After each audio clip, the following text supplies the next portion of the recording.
اسلامی، یکیش در جمعیت.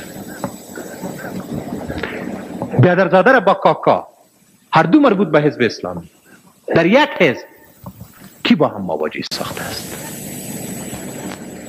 دولت؟ نه دوستان محترم، در روی دولت قرار نداره. ملت ما را پارچه پارچه ساختن. ریش سفیدان بزرگ، ریش سفیدان محترم، از اسکندر کبیر گرفته تا انگریزها که قهرمانان مبارزات ضد انگریزی پدران و نیاکان شما هست، همه را با شکست مواجه ساختیم. چرا معضل امروزی ما حل و فصل نمیشه؟ برای که در تمام طول تاریخ از او جنگ ها با متجاوزین ما یک دست واحد بودیم، تن واحد بودیم، یک پارچه بودیم، عزیز و دلبند بودیم.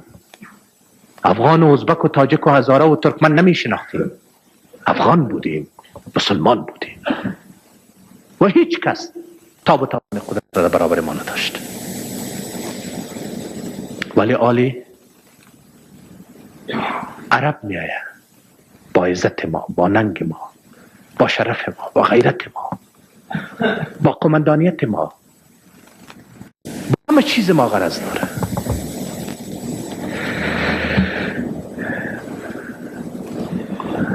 مرا یکی از قماندان ها،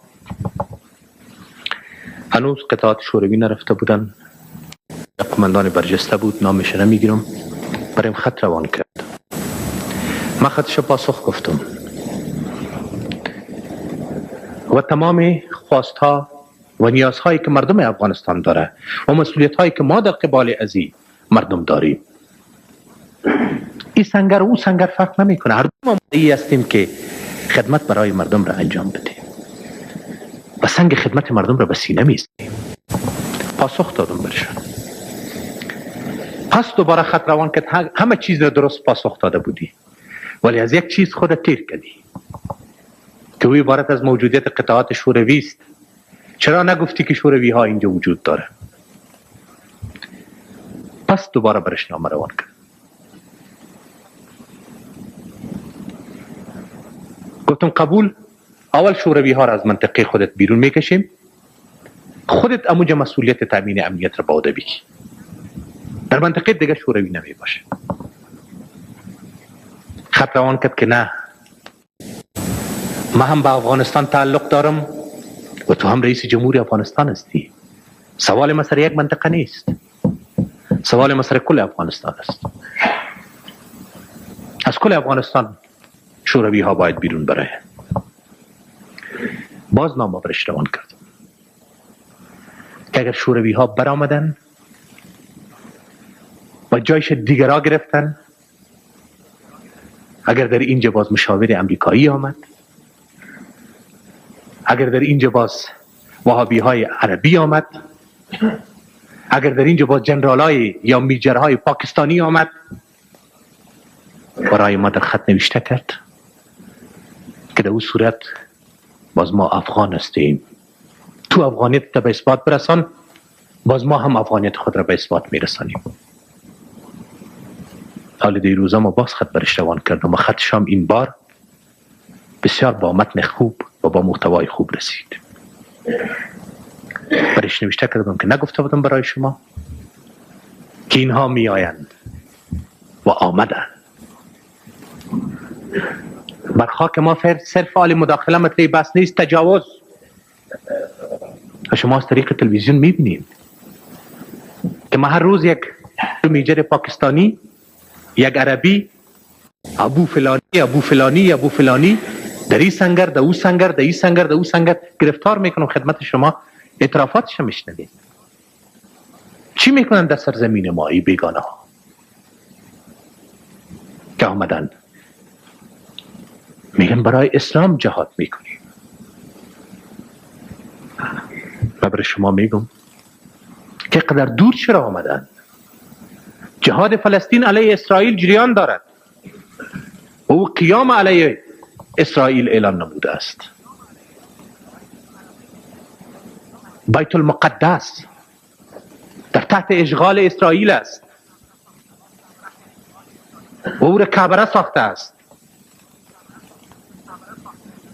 این عرب ها چرا نزدیک امونج جهاد را انجام نمیدن که بیت المقدس را آزاد بسازن که مسلمان ها برن سجده بکنن، که قدر راه دور طی کردن با پاکستان خود میرسن از اونجا غیر قانونی وارد افغانستان میشن و در اینجا با خود پول میارن و در میان مردم ما تقسیم میکنن که برادر را بکش، که فرزندت بکش، که اولادت بکش، که زن را و بیوه بساز، که یتیم را بگذار اشکش بیاید، خانه را ویران کو، وطن را از بین ببر. این راکت از سکر 20 است و سکر 30 و سکر 40 است در خدمتت قرار داره. این توپ های نمیفهم بی بسلگت است و این ماشین دارای عجیب و غریب است، در حالی که شما خود میگین ما به سلاح ضرورت نداریم، به غذا ضرورت داریم، به نان ضرورت داریم. مردم ما گرسنه شده، کش نیست، کار نیست، زراعت نیست، اقتصاد نیست. اینجا یکی از کاکاهای محترم من سایه داد برای من که اقتصاد ویران شده است، در باستان ویران میگردد. من مورد سوال شما را قرار میدم که کدام راه را تعقیب بکنیم؟ راه میر مسجدی خان را، راه جلندر خان را، راه برزو خان را، راه میر درویش خان را، یا راه وهابی ها را، یا راه میجرها و جنرال های پاکستانی را، یا راه و دستور و فرمان و حکم امریکایی ها را؟ شما برای ما بگوین کدام راه را تعقیب میکنید؟ راه پدران و نیاکان خود را تعقیب میکنید.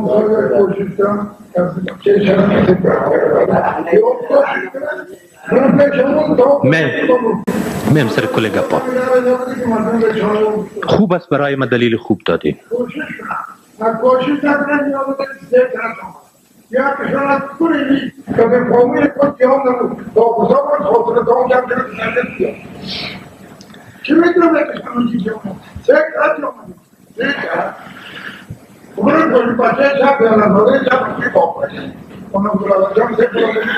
تشکر از شما که برای ما یک استدلال قوی، یک پایه و اساس قوی دادین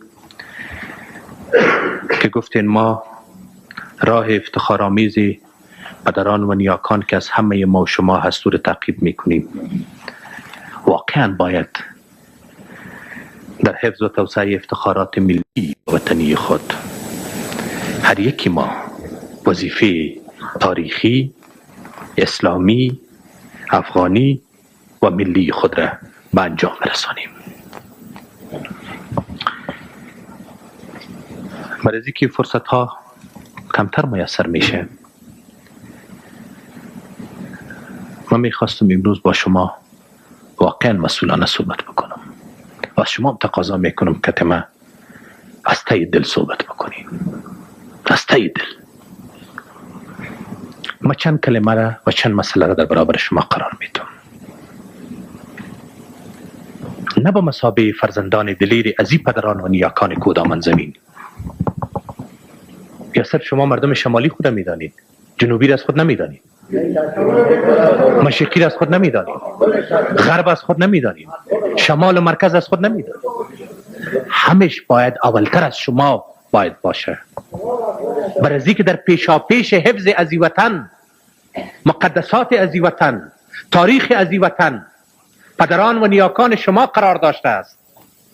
لذا افتخارات بر پیشانی شما حق شده است و شما باید در صف مقدم قرار داشته باشید. انگریزها را از وطن پدران و نیاکان شما کشیده است و شما هستین که بگویید که افغانستان را ما نگاه میکنید. عزتش، آبرویش، تمامیت ارزیش، خاکش، وطنش، انسانش.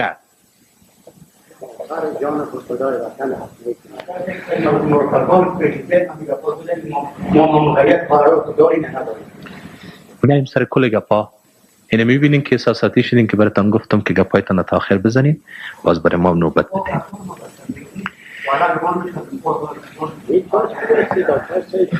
این حالی ما براتون میگم چند مسئله را و در اخیر میایم سر مسئله سرک. برای اینکه ما شما به این نتیجه رسیدیم که میر مسجدی خان از کدامن نیست دیگه. و عالم شما گفتین که او افتخار همه ما شماست. حالی شما گفتین که صرف از کدامن نیستین. حالی گفتین که شما به مشرقی و جنوبی و به غرب و به مرکز و شمال و هم جای ارتباط دارین. وجب خاک افغانستان از شما هست. پس بیایید یک دفعه مسائل بزرگ را مطرح بس ساخته از اونجا آهسته میایم به مسئله سرک. وقت دارین؟ حوصله شنیدن گپا رو دارین؟ مسئله اول مسئله وطن است. هیچ کس ایمان را نمیتونه بگذارانه، ولی از اینکه گفته شده حب الوطن من الایمان. اونم کسی ایمان را میتونه بگذارانه که با وطن خود عشق و محبت داشته باشه.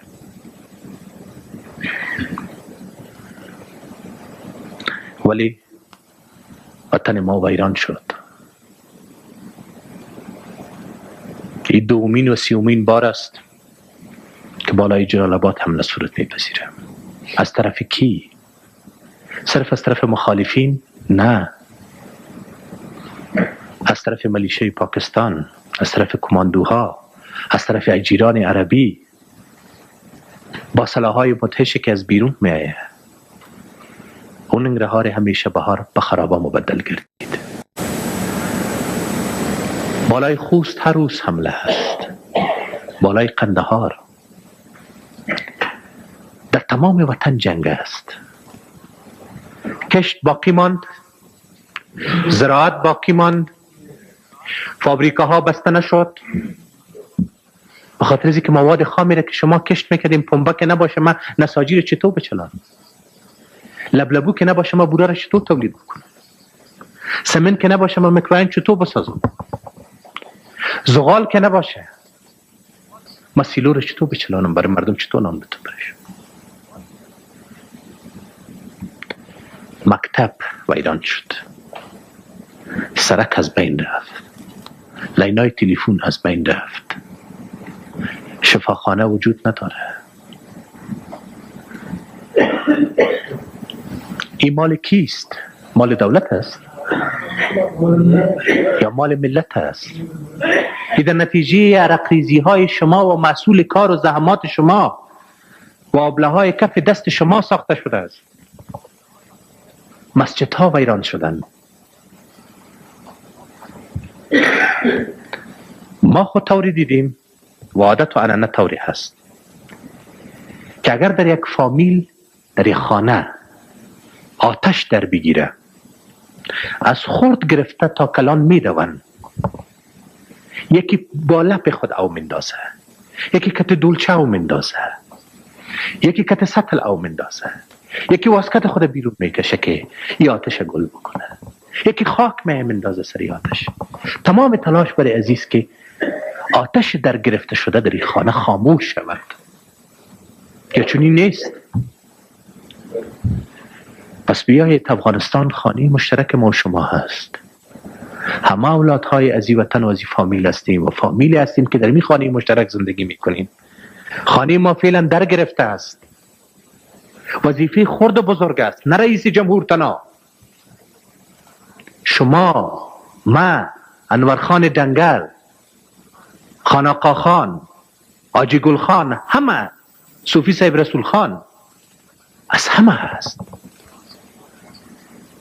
که یه آتشی که در خانه مادر گرفته اگر کت واسکت میشه، اگر کت سطل میشه، اگر کت دولچه میشه باید خاموش بسازیم. اگر فرزند واقعی از این خانه هستیم، اگر فرزند مربوط به این فامیل هستیم، اگر فرزند حلالی از این وطن هستیم، مگر ما چی میکنیم؟ کسی راکت را به دست ما میده، او را در سر شانه خود مانده، کسی تفنگ به دست ما داده، کسی توپ به دست ما داده، و ما این خانه خود را ویران میکنیم. به جای از اینکه آتش فرو بنشانیم، سر آتش ایزم میپرتیم، تیل میپرتیم. اگر یک خانه در گرفته میگیم بگذار آتشش به خانه همسایه هم برسه و کل افغانستان در بگیره. من برای شما میگم که بعضی ها میگه که ما میخواهیم در جنگ پیروز شویم. یک کلمه را و یک جمله را برای شما میگم. پیروز در جنگ یا کامیاب در جنگ ناکام اصلی است. راستی براتان بگویم، بالای کی پیروز میشین؟ بالای کی موفق میشین؟ بالای مردم خود؟ بالای قبرستان ها؟ بالای هدیره ها؟ حکم روایی سر کی خواد کردن؟ امیر حزب اسلامی و امیر وطن بالای کی خواد شدن؟ بالای تمام بیوزنا؟ بالای یتیمان؟ بالای اطفال بیچاره مظلومه که توسط از این راکت های کور زده میشه و دستشان قطع و گردنشان قطع و زانویشان قطع؟ بالای از این حکم روایی کردن باز ما بگوییم که ما کامیاب هستیم، ما پیروز هستیم و باز افتخار بکنیم؟ از این کده ناکامی بزرگ دیگه وجود ندارد، از این کده شکست بزرگ دیگه وجود ندارد که آدم سر اشک یتیمان و آه و ناله و زجه و فریاد بیوزنان حکومت بکنند. آدم سر خرابه ها، آدم سر قبرستان ها، سر استخوان های عزیزان و دلبندان و برادران و پدران و مادران و خواهران خیش حکومت بکنند. همین جنگ را پیروزیش میخواهند و شعار میست که ما جنگ را تا آخر ادامه میدیم، جنگ را تا آخر ادامه میدیم، تا یک افغانم که باشه ادامه میدیم. این کامیابی است در جنگ. شما برای بکنید. عزیز و پدر و فرزند و دلبند خود را از بین بردن و بر غم و اندوه و ناله و فریاد از او حکومت کردن و باز آخرش هم بگوییم که ما جهاد را بردیم، ما جنگ را بردیم، ما پیروز شدیم. هیچ کس زیان نمی بینه غیر از افغان. پاکستان زیان نمی بیند، عربستان سعودی زیان نمی بیند، آمریکا زیان نمی بیند، هیچ کشور خارجی زیان نمی بیند، شوروی هم زیان نمی بیند. اگر دیروز در اینجا اسکرایش وجود داشت اونا هم رفتن به وطنشان. این فقط صرف افغان است و وطن افغان است و خانه افغان است که زیان می بینه. بس از این خاطر است که خونی پدران و نیاکان شما میر مسجدی خان و میر درویش خان بابا قشقاری باید در رگ و پوست و خون و استخوانتان دوباره به جوش بیاید. خانه کی ویران میشه؟ سلاح از ما نیست. کدامش در اینجا تولید میشه؟ بگو. به شمول کارتوشش اینجا تولید میشه؟ خواد بگویی که نجیب تو هم میگیری سلاح را. مدمی صحبت با شما که باز بسیار نام کشید که گفتم ما از یک کافر میگیرم، خودت از 20 کافر میگیری. فیصله کردیم که بیا این کل سلاح ها را کوت میکنیم، با اونام میتیم، با اینام میتیم، این سلاح ها را پس دوباره چی میکنیم؟ مسترد میکنیم و از شقیقی مردم افغانستان تفنگ بیرون میکنیم و میگذاریم این آزادی را برای مردم افغانستان که انتخاب بکنه که کی کیست و پشت سر کی میره.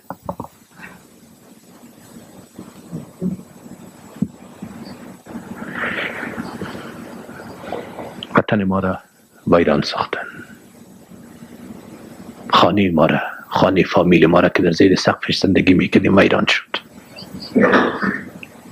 براتان میگم که یکی ما ایمان برده نمیتونیم، برای زیکت زی وطن عشق و محبت نورسیدیم. خاک از این وطن مردم سرما می ساختن، به چشم خیش می زدن، ولی با این خاک افغانستان چه صورت می پذیره؟ تو پدران و نیاکان ما که در سه جنگ افغان و انگلیس پیروز شدن و در برابر اسکندر کبیر که پیروز شد، که یکی از دوستان ما در اینجا گفت اونا از خود ننگ و شهامت افغانی، اتحاد و وحدت و اتفاق ملی و تاریخی داشتن و اسلامی داشتن، اونو را زنده بسازیم. من نمیگم که بین ما ملامت و سلامتی وجود ندارد، مگر وقتی که من شوروی را گفتم که از اینجا بیرون برای خود تو هم دیگه پاکستانی را خود اجازه نتیده، عربی را خود اجازه نتیده اینجا، جنرال امریکایی را خود با خود نبیر و مشاور امریکایی را خود با خود اینجا نبیر که باز ما یکی از ولایت ها دستگیرش کنم. روح با خود در اینجا نبیر. میشینیم بین هم دیگر زانو به زانو مذاکره میکنیم، مفاهمه میکنیم. یا تو ملامت میشی یا ما ملامت میشیم. همین چیزی که دوستان ما گفت که برای خدا دروازه توبه است، برای شما دروازه ناغه است. اگر ما ملامت شدم ناغه میتونم برای شما، اگر رفقای ما، اگر حزب ما و اگر دیگران ملامت شدن باید ناغه بده. ناغه را من میخواهیم سر تمام کدورت ها و دشمنی ها سنگ بزرگ میگذاریم. برای از که والا کردن از این کدورت ها و حساب ها و محاسبات جنگ ما را حل و فصل نمی کنه. اثر نو در صلح و صفا و صمیمیت شروع میکنیم و خدمتگار یک دیگر و خدمتگار مردم خود می باشیم. این سوال وطن. تمامیت ارضی وطن شما در خطر است. وطنتان میتونه تجزیه شود، وطنتان میتونه پارچه پارچه شود. آیا استخوان‌های میر مسجد خان کودکی در قبر خیش ارواحش از شما فرزندان خیش نواساهای خیش پسان نخواد کرد که یک مشت خاک را ما به میراث گذاشتم، به امانت به میراث گذاشتم و شما فرزندان اهل ما بودیم، پا به پای قدم های ما باید گام میگذاشتیم با دشمن وطن مبارزه میکردیم و این خاک و سرزمین طوری که من نگاه کرده بودم پر افتخار نگاه میکنیم. من از دست تو پارچه پارچه و تکه تکه شد، تجزیه شد، تقسیم شد. یک قسمتش در دست عربا افتید، یک قسمتش در دست پاکستانی ها افتید، یک قسمتش در دست انگلیس ها افتید، یک قسمت دیگه در دست اروپایی ها، یک قسمت در دست امریکایی ها، یک قسمتش در دست دیگه در دست بیگانگان. ما گفتم که مسئولانه در برابر شما صحبت میکنم. حقایق تلخ است، به همه ما شما افغان ها میرسد، به ما میرسد، به شما میرسد، ولی بیاین حقیقت تلخ در میان بگذاریم. شما بریم که در کمپ ها چی میگذره. از افغانستان شروع میکنی، در راه جلال آباد کابل در روزهای اول یک چند روز بسته شد، باز کردیم را. از اون طرف موترها آمدن، یک حمله صورت گرفت بالای موترها. از بغل خانم ها گرفتن در دریا انداختن و خانم ها را با خود با کوه ها بردن. در کمپ ها چی میکنن؟ مردها به نام غیرت و ننگ و جهاد اسلام به جبهات روان میشن که اگر تا دیروز به این بهانه که گویا جهاد علیه شوروی هست بر اعضای خود می آمدن، فعلا به زور روان میشن. افغان های هیچگاه قدر تحقیر و توهین نشده بودن در طول تاریخ افغانستان. و کجا رسیدیم بگوییم؟ عشق در چشم خود می‌آید. موی بر بدن آدم راست میشه. شما باز میگین که عفو در لذت در عفو است، در انتقام نیست. او کسی که عرب آورده وطن مرا ویران ساخته، او کسی که امریکا را آورده وطن مرا ویران ساخته، دین مرا برباد ساخته است و با عزت و شرف و ناموس و حیثیت و آبروی ما بازی میکنه. ما چی کنم بگوین برای من؟ شما چی میکنین بایسته افغان ها؟ میر بچه خان چی کرد؟ میر درویش خان با بخشقاری چی کرد بگوین؟ چیز نداشت، تبرچه برداشت، سیلابه برداشت، شمشیر کشید از میان، تفنگ چکمکی برداشت، در برابر توپ خود زد. مگر ننگ و غیرت و عزت و آبرو و شرافت وطن را نگاه کرد، ناموس عزت خواهر و فرزند خود را نگاه کرد.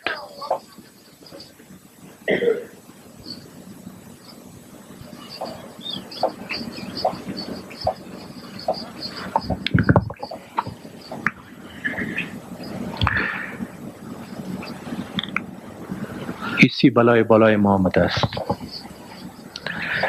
شما خب میگین که راه را باز بکنین، من سر راه مفصل که تان صحبت میکنم. مگر بیاین، دوستان ما گفت، یکی دوستانی که پیش انورخان دنگر رفته بود که ما راه را باز میکنیم، اونا گفتن اول موترهای ملکی بگذره در مرحله اول، بازپسان ببینیم تجارا را موترهایش اجازه میتیم، بازپسان موترهای دولتی را اجازه میتیم. من از شما پرسان میکنم که این موترهای دولتی از ایرتان به کابل چی انتقال میده؟ حالا شما ایره میفهمین خو یک نی دو نی صد نی صدها موتر گشتانده شده، تخلیه شده، چی رو میرن؟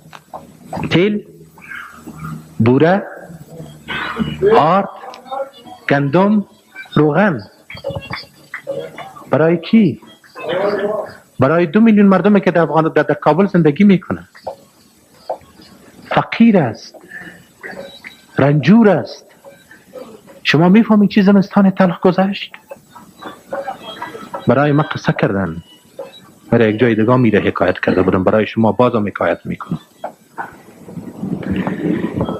در این روزهای بعد زمستان یک فامیل است به سر کوچک خود روان کرده ساعت 5 بجه صبح دلای یک پیران تنبان که تو برو برای ما فقط یک نان بیار، برای نان چای صبح. رفته تا 11 بجه استارت شده، نتانسته که نان بیاره. وقتی خانه آمده از طرف پدر و مادر لط شده که تو یک نان آورده نتونستی.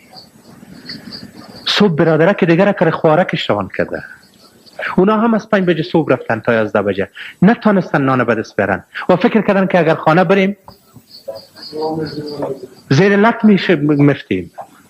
در پالوی خانه همسایه تایق برف در گل و لای در زیر هوای سرد زمستان نشستن، جانشان برآمدن. 2 دانه طفل معصوم. او کجا کافر است بگوین برای من؟ او چی گناه کرده؟ هنوز بوی شیر از دانش بیرون میپره.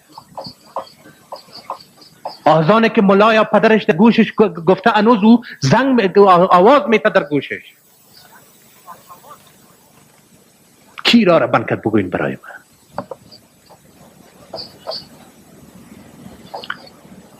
در 100,000 مرد کودامانی برای من تاج سرم است، عزت ما صابرویم است، تاریخم است، تاریخم است، تاریخ افغانستان است که من فرزند افغانستان خود تلقی میکنم.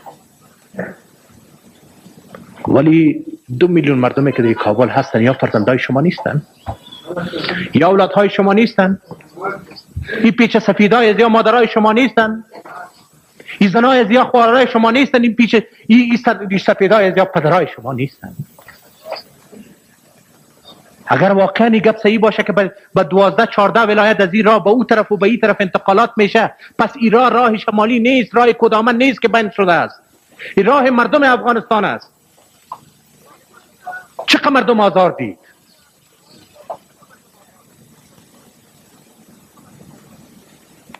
سعی کنین من برای شما یک سلسله ارقام را میگم، برای که اینجا یک از کاکاهای محترم من که از تاجران محترم است، من میشناسمشان، یا از انتقال کشمش خود صحبت کردن. ولی ما برای شما میگم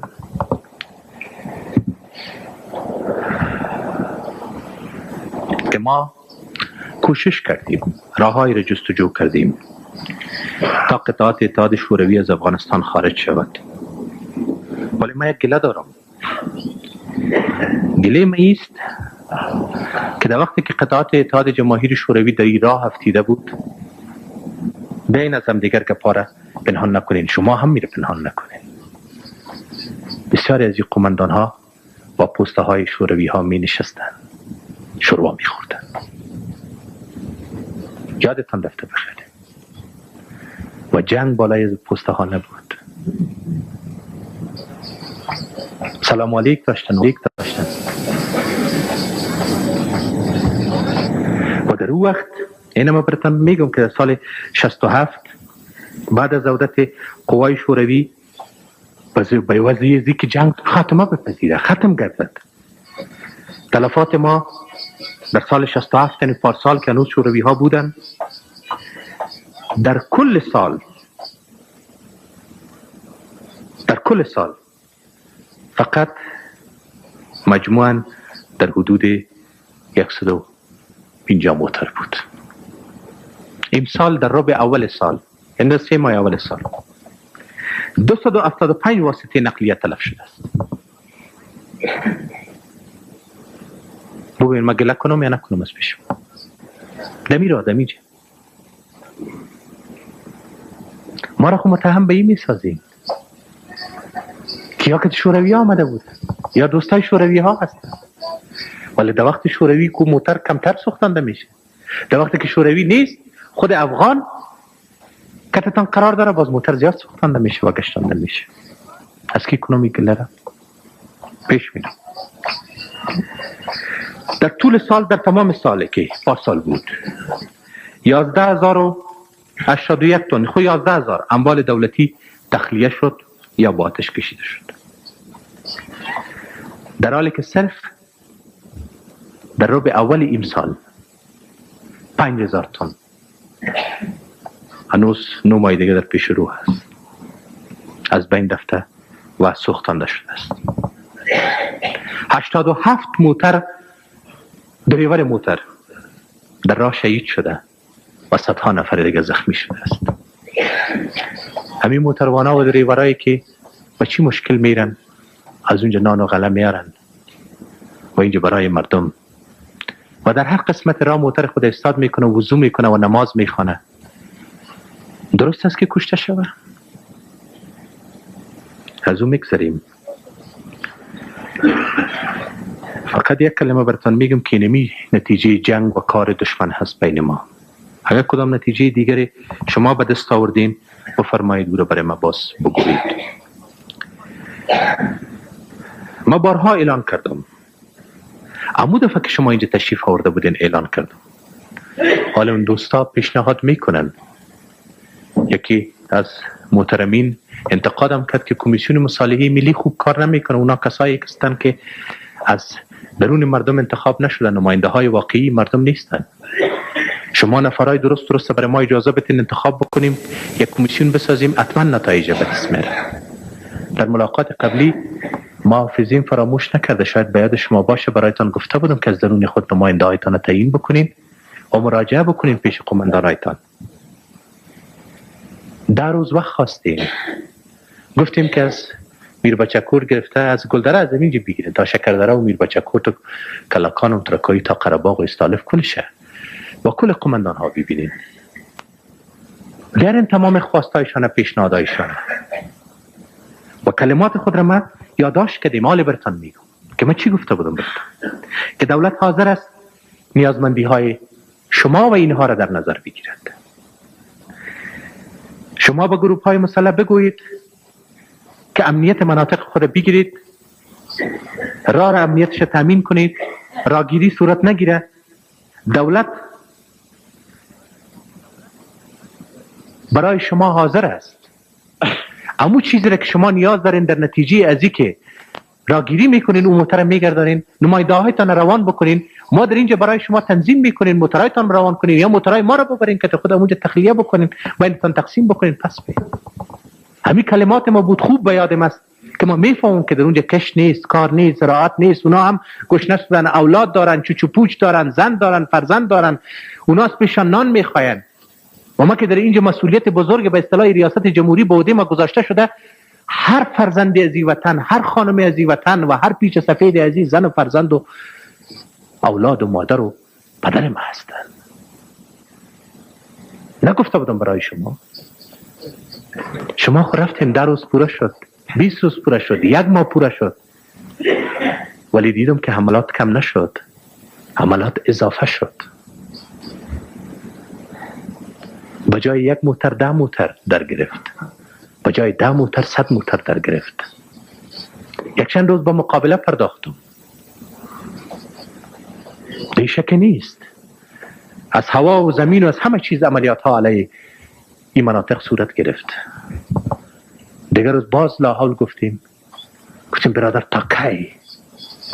صبح باز که میری سفید آما میشینم. خواد بگه برادر از ما مثل کمال میگین. یک لغزیدن شد، شما بخشیدن کردین. رای واسکدم، کوچه واسکدم. او سفیدان محترم، عزیزان محترم، بخاطر از که جلوی خونریزی گرفته شود، کشتار زیاد نشه، از این طرف یا از اون طرف، از هر طرفی که میمره مسلمان هست. کاملا کوچه عوض کردم و او کوچه را میفهمی اینقدر خاک است. حالا نو شروع کردیم که او را ترمیم بکنیم و جغل اندازی و باسپاسان سوال قیره زوره. یک دفعه که موتر مه یک پیره که میزنه برای یک هفته باید او ترمیم شد. موتروانی که از اونجا تا اینجا مه او باز ماشینی موتر آدم ترمیم کنه میتونه. این از دسته که خاک تنفس میکنه. این دریور ما بعد از یک ماه 2 ماه بعد مریض است، در جای و بستر افتیده است. چقدر سر ما مشکل تیر میشه میبینید. مگر ما به خاطر از این که همونجا ما واجه نشیم روی خود گشتان یک راه دیگر انتخاب کردیم.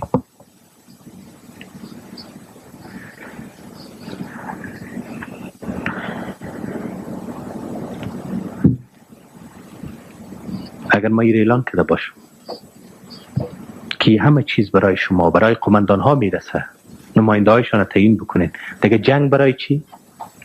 همون چیزی که بعد از در دادن موتر و کشتن دریور و زخمی ساختن یک چند نفر مسلمان و بیگناه برای از اونها میرسه که اونا به اصطلاح دور میتن موتر را، اما بدون از این کشت و کشتارها برشان ما میرسونه.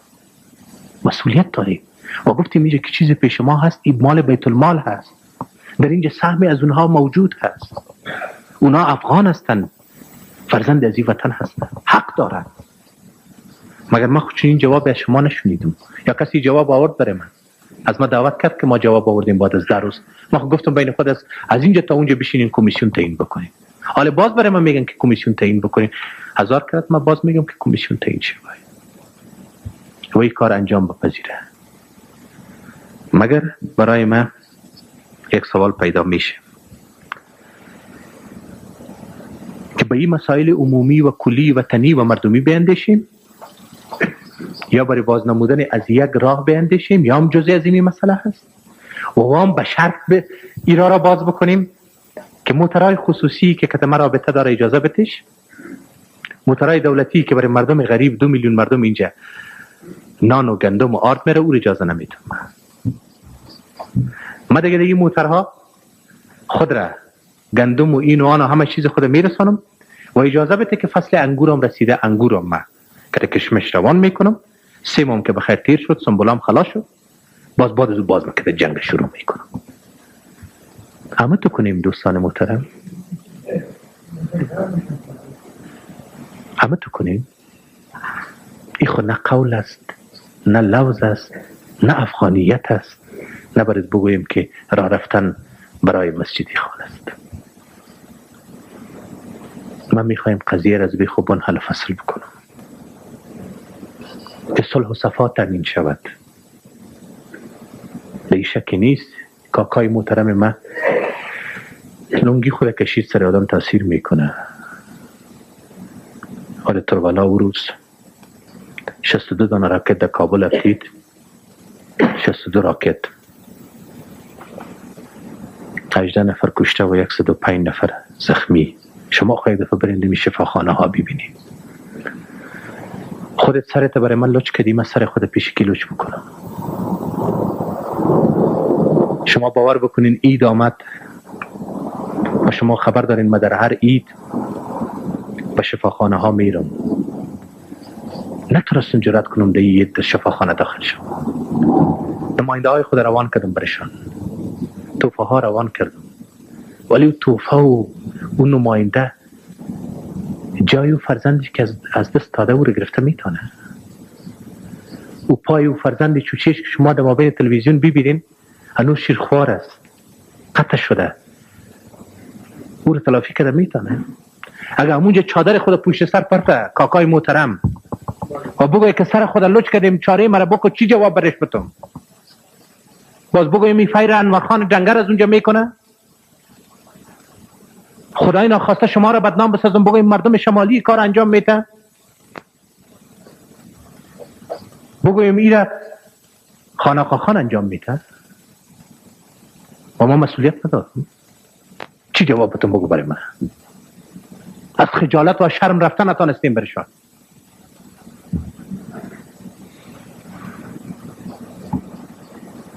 بیاین می سرتان را بر زمون آلوچ کنیم. کلاه مرا که خود ببرین اونجا بانین که برادر توپ هم است، تانک هم است، تیاره هم است، همه چیز هم است. از این نمیگیرم کار من. بیایید بین خود بشینیم که وطن ویران شد، اسلام برباد شد، عزت و ننگ و ناموس ما لیلام شد. بیا ما افغان ها بین هم بشینیم، صلاحیت را داریم، زانو به زانو میشینیم، شروعای کودامانی پخته میکنیم، مرچ تند و تیز مندازیم، سلاتیر زر تیار میکنیم، سر گلم و توشک میشینیم، ملامت و سلامت را معلوم میکنیم.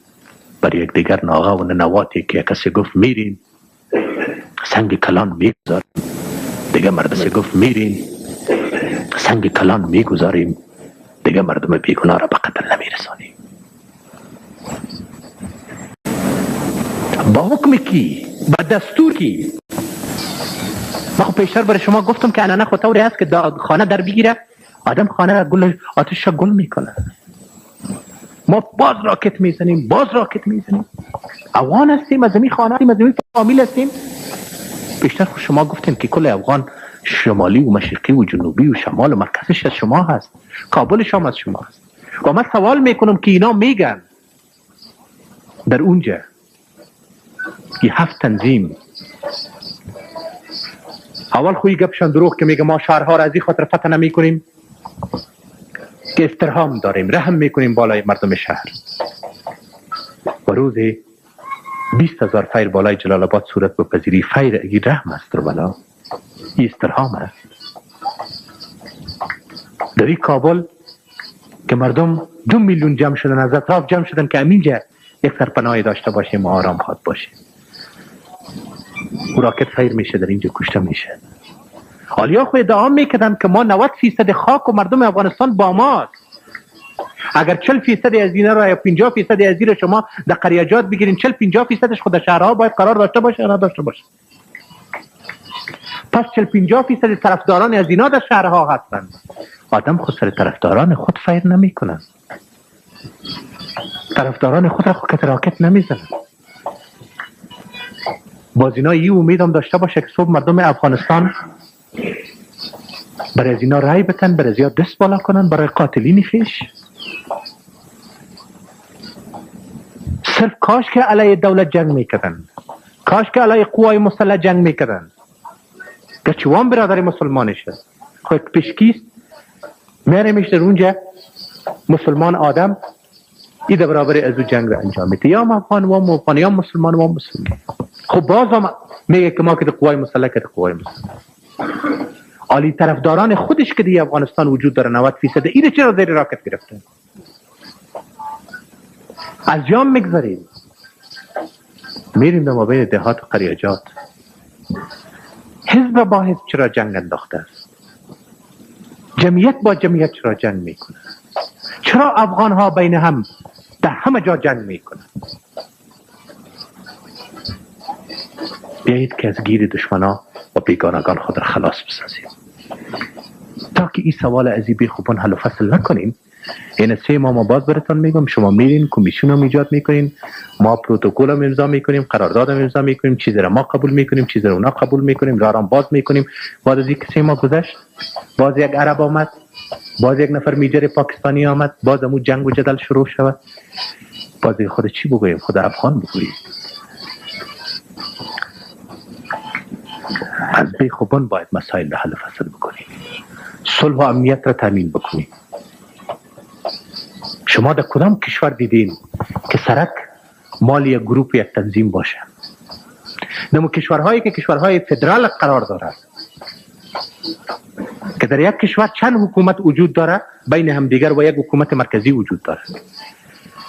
در امو حکومت های علایده هم سرک و مواصلات از حکومت مرکزی است. مگر برای ما اون فرمایش روان کردن که اینی موتر بیایه، این موتر نبیایه.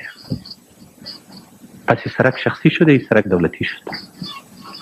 دولتیش هم بگذارین، سرک مردمی است، از مردم، از هیچ کس نیست.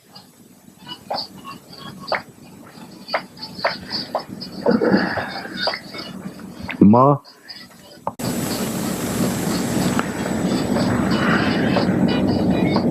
اکنون هم همان نظر قبلی خود را تکرار میکنم که دولت حاضر است مورد ضرورت اموال را برای شما تهیه ببینند، در اونجا تخلیه کنند، برای می گروپ ها و تنظیم ها تخلیه کنند، قماندان ها و سرگروپ ها، اولاد ها و فرزندای از اونها هم از امی وطن هستند.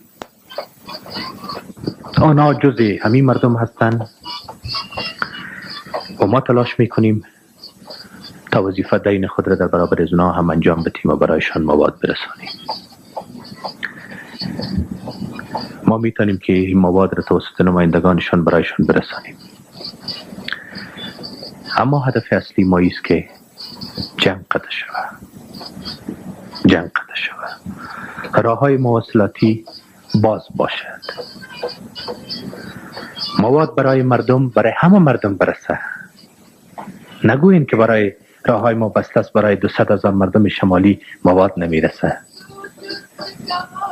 برای 2 میلیون مردم کابل هم نیز مواد نمیرسه، برای مردم لوگر و گردیز هم مواد نمیرسه، برای مردم غزنی هم مواد نمیرسه، برای ارزگان و زابل هم مواد نمیرسه. اگر در اینجا ما این گناه را با عهده خود بگیرم که ایران را بسته کردیم، در حالی که ما بسته نکردم، اینها بسته کردن.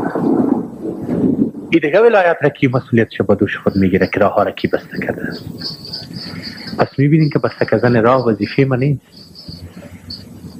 بسته کردن راه وظیفه است که از جانب اجانب برای کشته شدن و مردن مردم و اهالی برای دینا سپرده شده است، که مردم های بیچاره را زیر محاصره شهرها را بیارین که به تنگ میاین، کشته شوند، گویا علیه نجیب قیام بکنن. مگر او که او خانه ویرانی را دیده، او که او بربادی دین و مذهب دیده، او که بیعزتی و حرمتی را دیده، او میگه از گشنگی میمیرم، ولی این گپا را قبول کردن میتونم. و عملا شما دیدین 5 ماه گذشت که مردم افغانستان با وجود تمام مشکلات صبر و حوصله و شکیبایی از خود نشان دادن، در راهی از اونها نرفتن. سریع برای شما میگم و پنهان نمیکنم، از مردم افغانستانی را پنهان نمیکنم، قبل از عودت قطعات محدود اتحاد جماهیر شوروی مردم افغانستان فکر میکنن که ملامت ماستیم. هر چی که میگفتین که ما قطعات شوروی رو برای ازی خواستیم که از اونجا پاکستانی میه، از اونجا امریکایی میه، از اونجا عربی میه، سلاحهای گوناگون و مختلف میه، برای ازی که امنیت باشه، مردم قبول نمیکرد. میگفت نه، شما مجرم هستید، شوروی ها را آوردین کشور ما را اشغال کردن و بکشین شوروی ها را.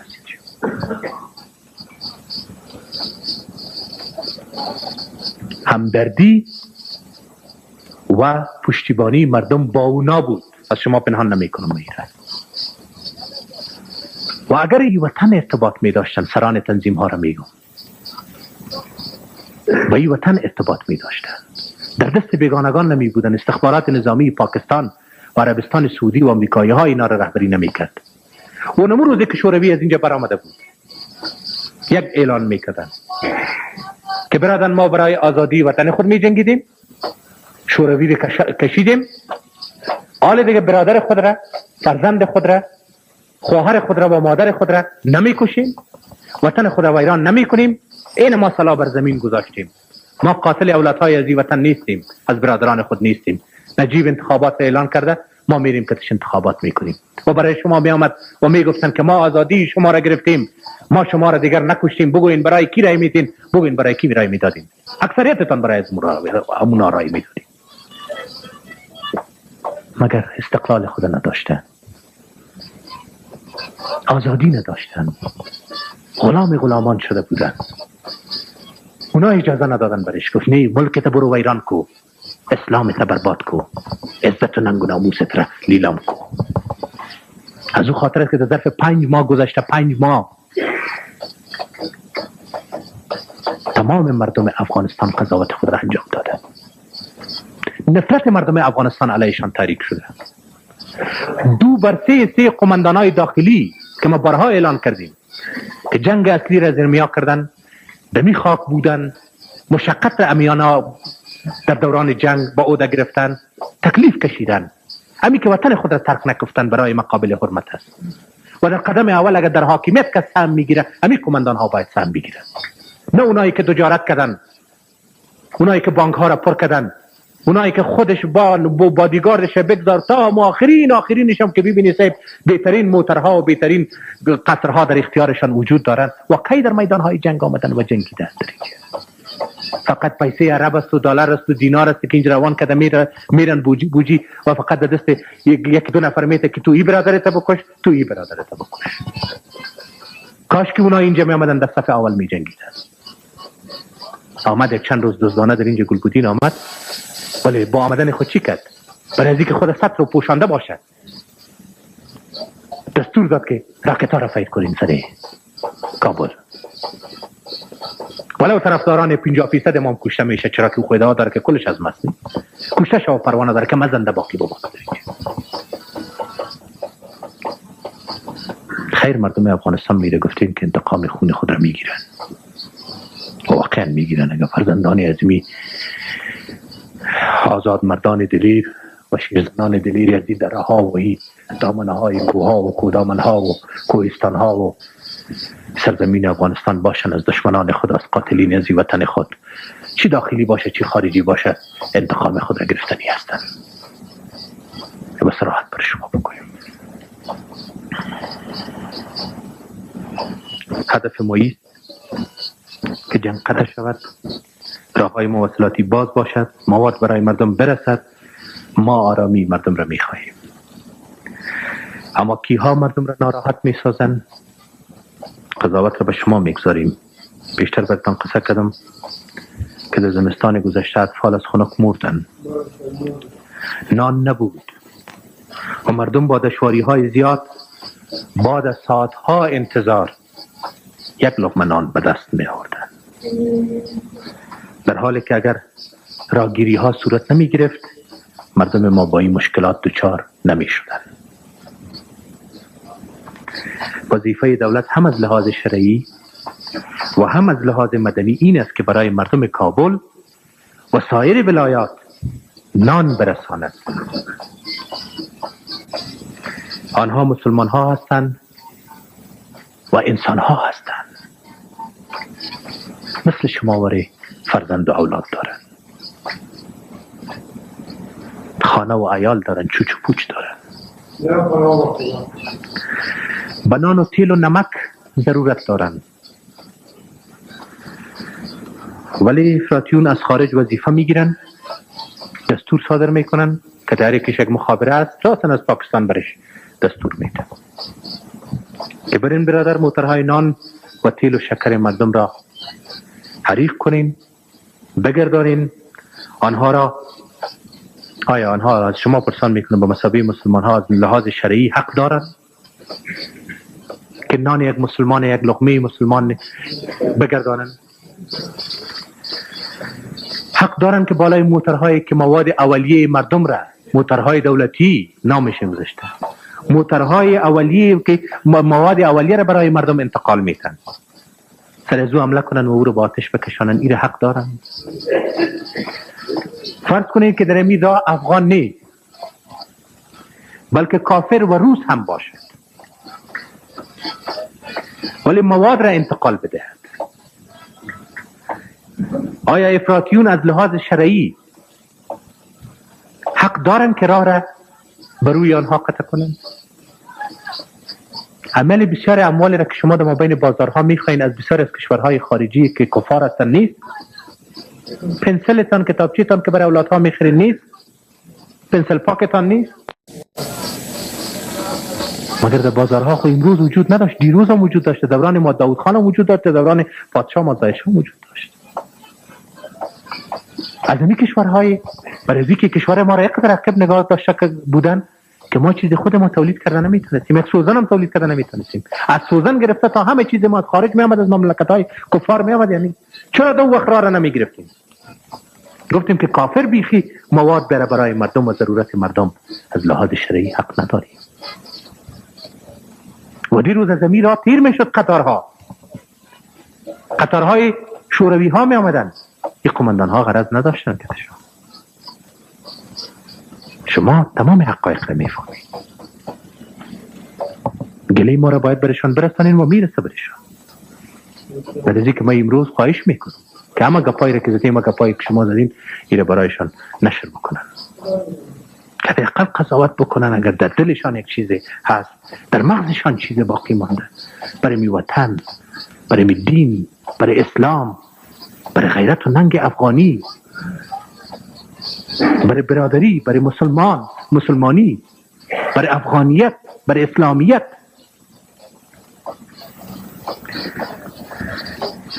مگر به هر ترتیب او رو بگذاریم. ملل متحد تصمیم میگیره که برای یک تعداد مردم، نه یک تعداد مردم، برای یک تعداد گروپ ها ما تقاضا میکنیم که برسانین سیبی مواد را. و از اینجا حرکت میکنن در راه عظمی شمالی مین که به طرف پنشیر یک چند موتر اموال و مواد غذایی برسن. شما خبر دارین کجا گشتن این موتر را؟ از دولت خود صرف نمیگردانن که شما بگین از دولت میگردن. کمک بین الملل که آمده برای خود از این گروپ ها غم شما خوردیم که خیر پروا نداره. بیاین اگر دیروز در اونجا میدادین، امروز در اینجا کمک ها را برشان انجام بدین. از طرف ما آزادی، بیرق ملل متحد، موتر ملل متحد، نشان ملل متحد، گرم صاحب درام میگردن. ایره نامش چی میمانی؟ اونا شوروی ها نبودن، ما خب با بیرق ملل متحد میرفتن. در حالی که اگرتان بگیم که کتی شوروی ها دیروز دوست بودن.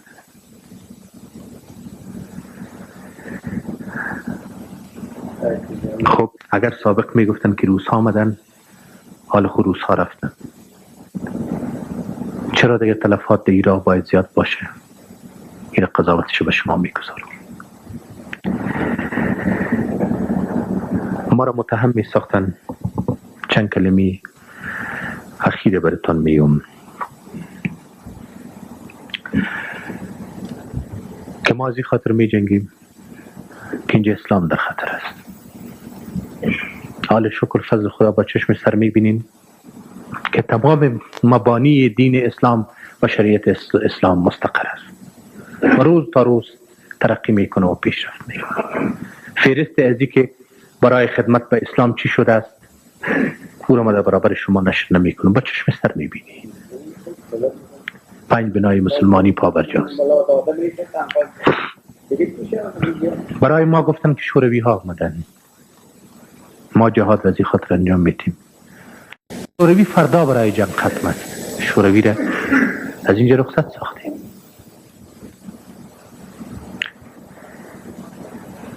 برای ما خطا نوشته کرده بودن که افغانیت را به انجام برسان.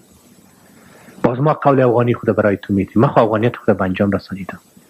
کجا شد قول افغانی از اینها؟ حالا اینا عرب ها را برای چی میاره؟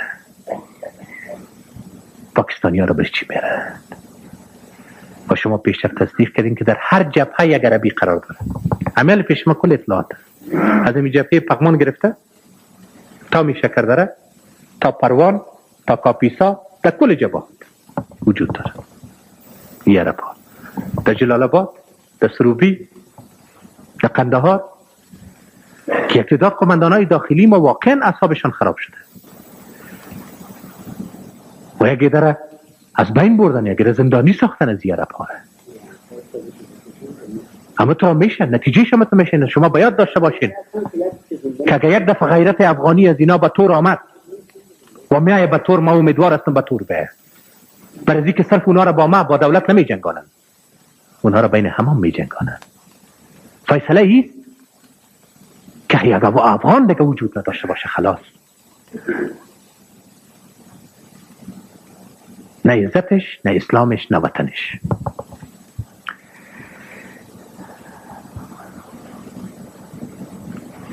خب شوروی ها هم برآمدن.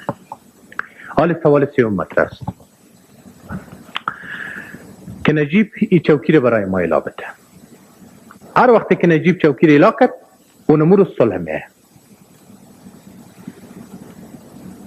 خب برادران عزیز، پس کل جنگ در ظرف 11 سال که 1.5 میلیون کشته داد، 1,300,000 نفر معلول و زخمی داد. این کلش از خاطر یک کرسی بود.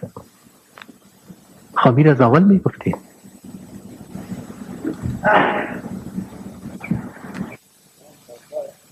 این حالی من برای شما میگم، بیاین ما برایشان خطاب میکنم که برادر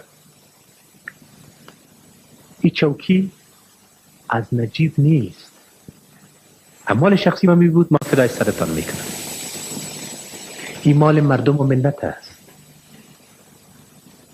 من میگم مرا لوی جرگه انتخاب کرده، شما قبول نمیکنید، میگن این لوی جرگه ساختگی.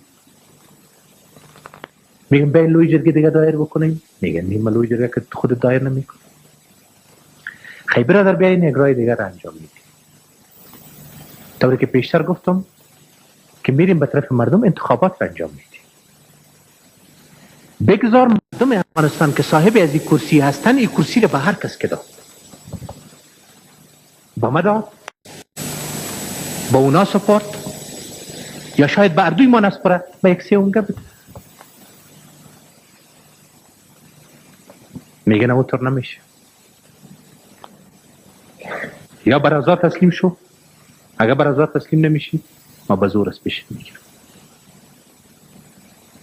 خب اگر نجیب باشه با 10 نفر از رفقای خود، خب ما برای شما میگم به خاطر ازی که رنج و عذاب ختم میشد، از امو رفیقا میخواستم عذر و زاری برشان میکردم که بیا برادر در یک تیاره سوار شوید، میریم در یک کشور دیگه، یک جایی که هیچ آواز ما را کس نشنود، همین جمعی آرامی بیایم مردم آرام شود. 200,000 عضو حزب است، 500,000 قوای مسلح است،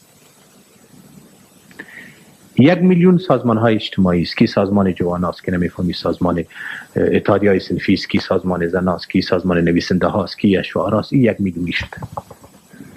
خو یگانه کش در حزبم قرار داره در اتحادیه ای 2 میلیون نمیگیریم، 1 میلیون از 1 میلیون هر یکیش که 5 نفر یک فامیل داشته باشه حد متوسط چند میلیون میشه؟ 5 میلیون.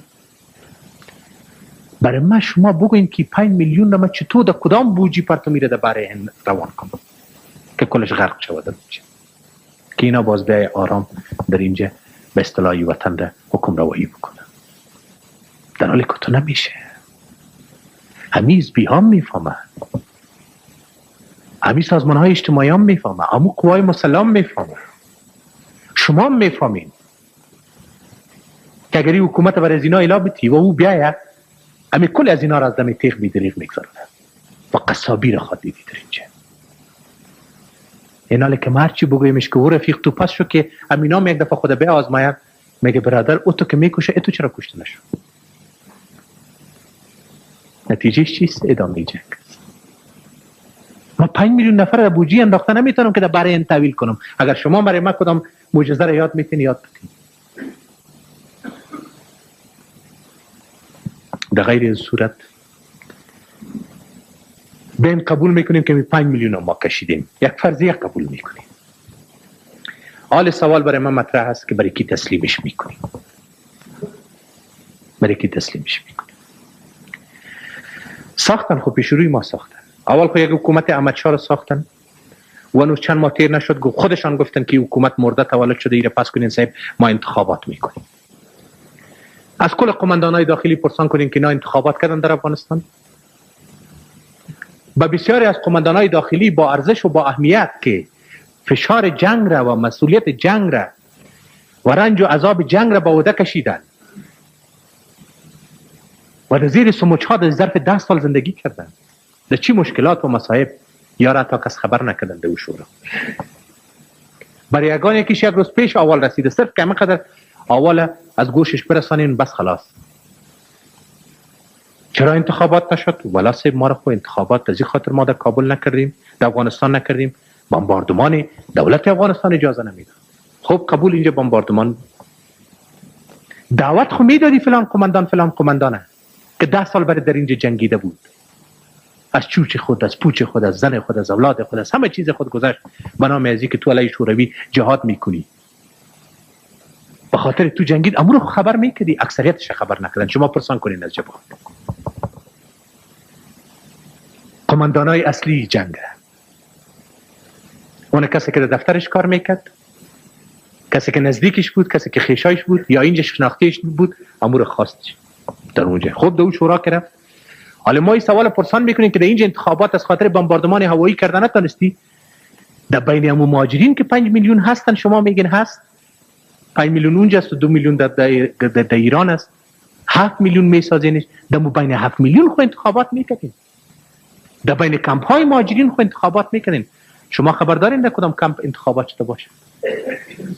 بله در یکی از کمپ ها نشده انتخابات. برعکس مهاجرین برخواستن که ما نماینده های ما در اینجا وجود ندارن، اعتراض کردن، مظاهره ها شد. سه گروه های گلبودین آمد سه از این طرف بزنی مظاهره را، از اون طرف بزن اون مظاهره را. جنگ و جدل ها به وجود آمد که شما حق ندارید. از گیر مهاجرین هم سه گریختن در مابین اسلام آباد زیر نظر استخبارات نظامی پاکستان حکومت خود دایر کردن.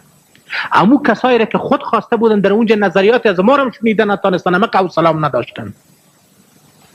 بالاخره 14 نفر تعیین کردن، 14 نفر دو روز غیب شد، 2 روز بعد آمد گفت این صاحب یک حکومت ساختیم براتون آوردیم. فلانی رئیس جمهور، فلانی صدر اعظم، فلانی وزیر داخله، فلانی وزیر دفاع. عالی چه قسم حکومت است؟ نه در افغانستان انتخاب شد، نه قماندان های انتخابی اونجا رفتن، نه از مهاجرین نماینده ها گرفتن. خب به هر ترتیب هر کسی که انتخاب کرد ما میگیم که استخبارات نظامی پاکستان این حکومت ساخت.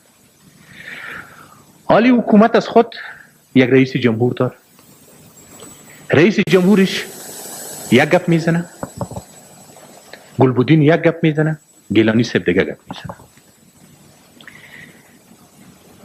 گلبودین میگه که 3 ماه ما در اول فیصله کرده بودیم که این حکومت به وجود بیاید، حکومت موقت است، بعد از 3 ماه انتخابات میکنیم. گیلانی صاحب میگه که نه، انتخابات برای 3 ماه نبود، برای 6 ماه بود و اگر تا 6 ماه انتخابات نشه این حکومت خودش اعتبار خود از دست داده. حکومتی که خودشان ساخته علیه حکومت خود استدلال میکنه. مجددی صاحب که در رأس حکومت قرار داره رئیس جمهور شده، او دیگه اقتدار مزه دادش. او میگه که صاحب نه، هر وقتی که ما در افغانستان رفتیم، از رفتن ما و انتقال ما در افغانستان که 1 سال تیر شد، باز حکومت وجود نداشته باشه. اینال بیایی جنگ و دواره بین از اینا صاف کن که 3 ماه بعد انتخابات یا وقتی که در افغانستان آمد باز 1 سال بعد انتخابات در این صورت بپذیره.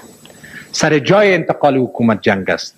دوستای محترم، یونس خالص میگه که حکومت را ما منتقل میسازیم به ننگرهار. مجددی صاحب میگه که ما انتقال میتیم به کنرها. سیاف صاحب میگه که ما انتقال میتیم به جاجی و پکتیکا، ارگون. سر از این مناقشه است، جور نمیه. چند دانه وزیر انتخاب کردن، عالی وزیر از خود یک وزارت داشته میباشه. معین، رئیس، معاون، مدیر تا آخر صاحب تشکیلات وجود نداره. یک چند نفر در وزارت صحت عامه و تعلیم و تربیه آوردن. مگر حالا برای ما این سوال پیدا است که از یک طرف وزارت دفاع وجود دارد، از دیگر طرف کمیته نظامی حزب اسلامی گلبودین وجود دارد. اگر او وزارت دفاع درست است، این کمیته نظامی برای چی؟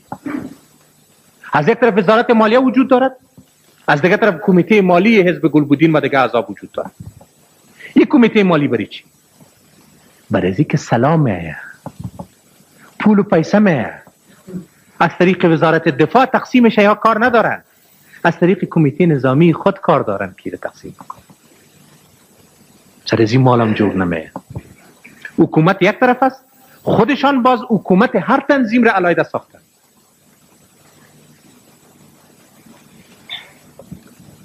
دعوا چیست؟ خب ما وکیل وزیر خارجه ما هست، هر روز یا در جنبش عدم انسلاک است، یا در ملل متحد است، یا در یک گرد همایی بین المللی هست.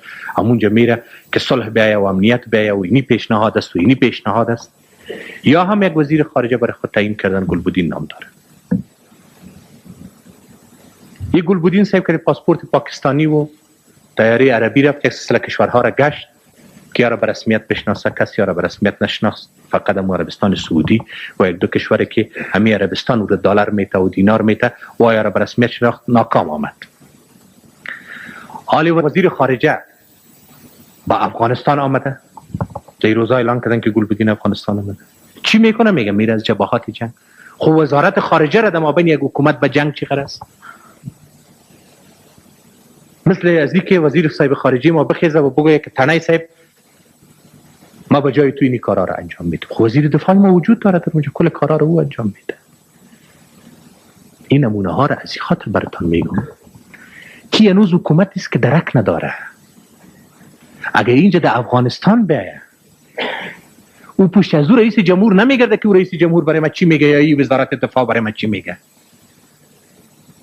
اگر هر څوک پیدا دی خپل کار لره کنه و هر یکیش برای خود میدرنگانه. هر یکیش خودش ناپلیون است، هر یکیش خودش امپراتور است، هر یکیش خودش پاچا است. بگوین برای کدام پاچا بسپریم؟ شما برای ما رای بدید برای کدام پاچا بسپریم. ما گفتیم 5 میلیون نفر هم مندازیم در بحر هند. بین خود اگه آمدن و چسبیدن و عملی شهرها را بگذارین شما در کدام منطقه نیست که این آزاد خورد ندارن بین خود. در اون صورت خواهد اگر حکومت راستین بیه و سر حکومت کابل بیاین و بگوین که سر تخت یکیش بگوین که من میشینم و دیگیش بگوین که من میشینم و اینجا برادر با برادر، دختر با مادر، فرزند با پدر، خانه به خانه، کوچه به کوچه جنگ شروع شود. شما به ما اجازه میدین که از افغانستان لبنان ثانی بسازم؟ حال خواهد اقل یک ثبات نسبی قرار داره. ما شما خود رکایی 3 ساعت 4 ساعت 6 تیم صحبت میکنیم به هم دیگر. دو خود سر بالا نخواد میکنیم. از او خاطر ما سوال ترک کردیم که برادران عزیز و محترم ما بیاین کدورت ها را پس میکنیم، دشمنی ها را پس میکنیم. کی باشه کی نباشه این گپا نمیتونه مسائل حل فصل بکنه. کنار رفتن ها نمیتونه مسائل حل فصل بکنه. کنار آمدن ها میتونه مسائل حل فصل بکنه. بیاین به هم آشتی بکنیم. بیاین به جای افتراق اتحاد ملی و وحدت ملی را ایجاد بکنیم. خداوند جلال شانه او فرموده که واعتصموا بحبل الله جمیعا ولا تفرقوا. بیاین به یک ریسمان وحدت و اتحاد و اتفاق اسلامیت و خداوندی چنگ بندازیم، افغانی چنگ بندازیم، وطنی چنگ بندازیم. این کار انجام بدیم. ولی اونا میگن که ما به جنگ ادامه میدهیم. ما برای شما میگم که دوام جنگ و طولانی شدن جنگ برای هیچ یکی از طرفین درگیر جنگ مفید واقع نخواهد شد. 10 سال جنگ به اثبات رسید که مفید واقع نشده است. بعد از این هم واقع نخواهد شد. کسانی که میخواهند به جنگ ادامه بدهند معنای آن این است که میخواهند در آخرین تحلیل مالک یک کشور ویران شده، یک اقتصاد خراب شده، سرپرست بزرگ، رئیس جمهور، حاکم، امیر هزاران طفل یتیم و هزاران بیوزن میخواه شود.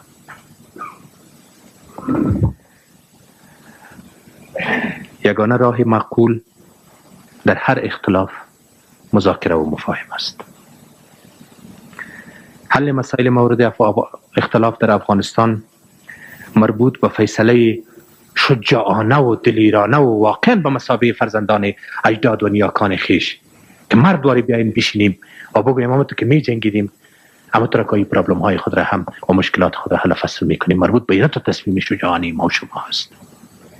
اگر اونا تصمیم را ندارن و برای شما نوید میتم مجده میتم، عمل اطلاعات پیش ما وجود دارد. خود کمپ ها هم فیصله کردن در اونجا مهاجرین و اکثریت قومندان ها در داخل افغانستان هم فیصله کردن که اینا کفایت خود را دیگر نشان ندادن. اینا در دست بیگانگان فروخته شده بودند. اینا معضله افغانستان را حل فصل کردن نتونستن و نمیتونن بکنن. اینا جا طلبی ها و خودخواهی ها و قدرت طلبی ها و فرصت طلبی هایشان اجازه نمیتن که بین هم دیگر جور بیان. ما مردم مهاجرین، نماینده های ما و همین قومندان های داخلی مسائل را حل فصل خواد کردیم.